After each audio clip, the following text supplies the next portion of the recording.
In a bid to reduce global warming and offset rising fuel costs, an increasing number of European countries, cities and regions are making public transport free.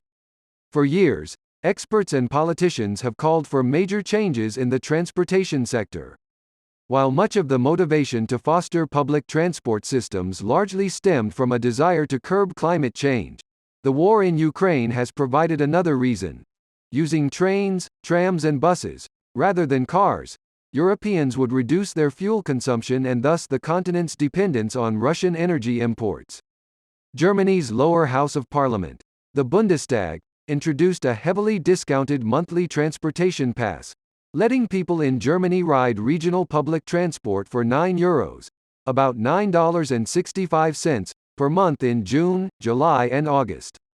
Lawmakers said they hope the pass will save people some money and encourage them to use public transport rather than drive cars.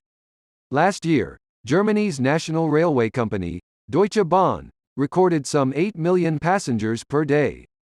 With the coronavirus pandemic subsiding, passenger figures are expected to rise this year. Other European states, meanwhile, have already launched, or are planning to launch, similar measures to promote their public transport systems.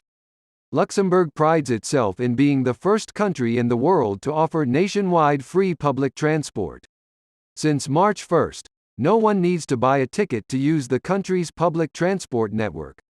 That applies to international commuters and foreign tourists as well, which comes as no surprise since some 45% of workers commute to Luxembourg from neighboring countries. Making public transport free for all is a big step for society, Transport Minister François Bauch said, adding that, the government wants Luxembourg to become a laboratory for mobility. With a population that's